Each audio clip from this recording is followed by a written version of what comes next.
Hello, I'm retired Fire Chief Phil Turnbull, and welcome to Project Rogue Fire, where I'm inviting you to join me as I explore fire protection in Josephine County, Oregon.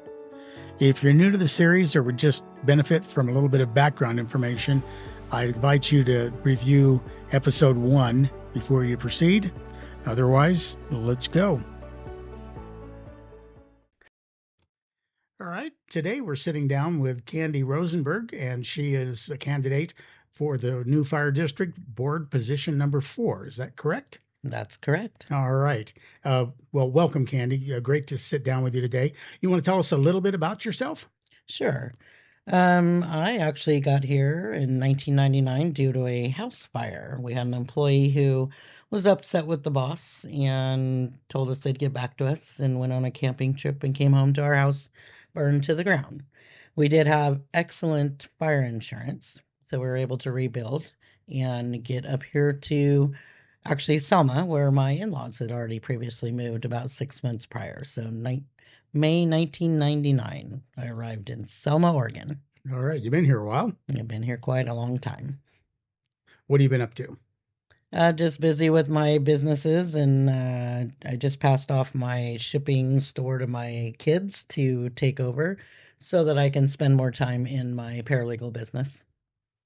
All right. And you had mentioned to me before that you've got a pretty extensive background in volunteer time for women's causes, and then you're also served on several boards.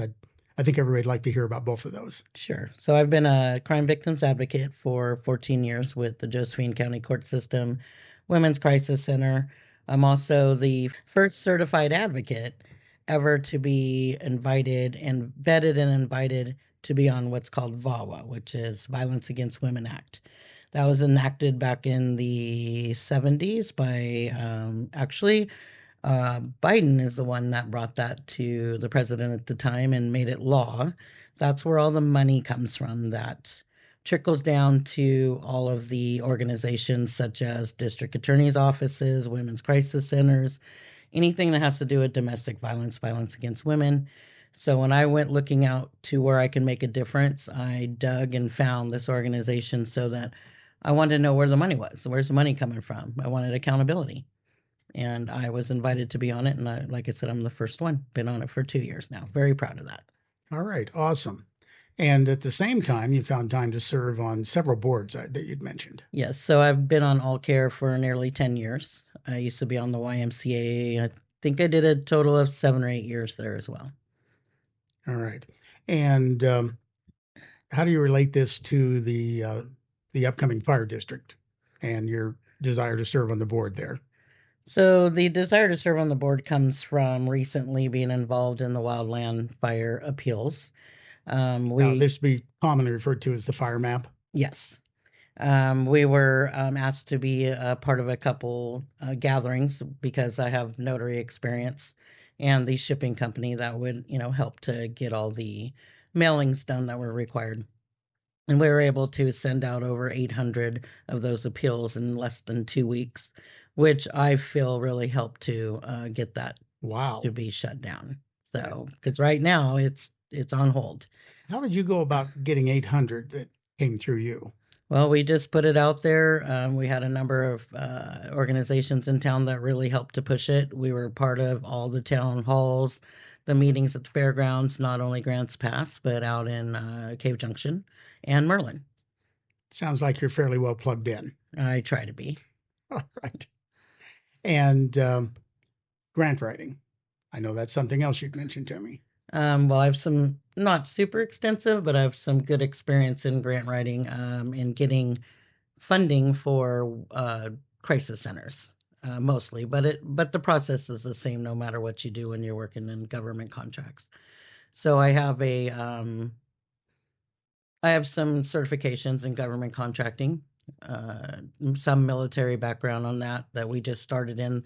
I actually was allowed to be a part of military contracting without being in the military. So I have access that only military personnel normally would have because I needed to do the things that I do. So it's pretty cool. All right. And then your core business that you run. Now you mentioned that you just recently sold your primary business to your daughter. I did. And when did you start that? So she took it over about 2 years ago. I had been doing my paralegal work for about 5 years concurrent with it. When they took it over, that allowed me to move into my own little space and really focus on the area of law. So, in paralegal, we are not an attorney. We do all the work that an attorney does. We're just not allowed to stand up and speak like an attorney. So, I do a lot of, and it really started from my advocacy. I didn't find this career, it found me, because in the domestic violence advocacy world, women naturally, and men as well, naturally need to establish custody or get a divorce or something of that nature. And they don't have the money. They don't know how to do it. There's nobody to help them. Women's Crisis Center does restraining orders and things like that, but they don't help them with the other paperwork.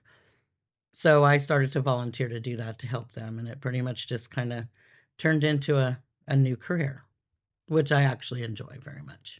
It seems like you've got a pretty diverse and complete set of business skills.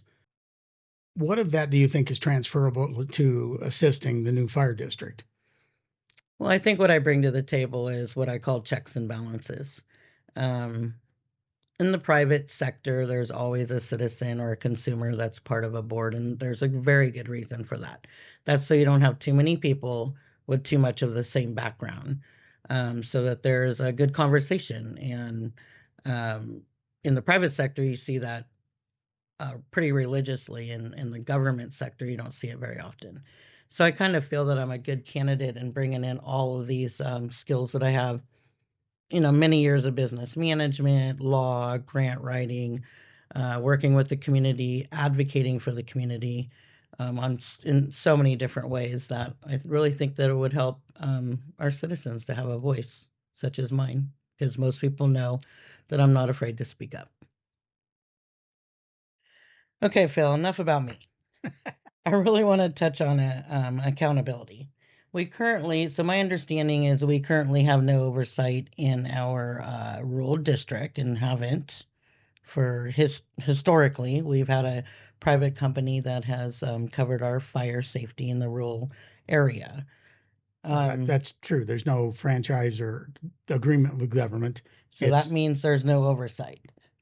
technically there is no oversight over, we're talking about rural metro now. Correct. And that is correct. There's no contract, no franchise, no government intervention at all.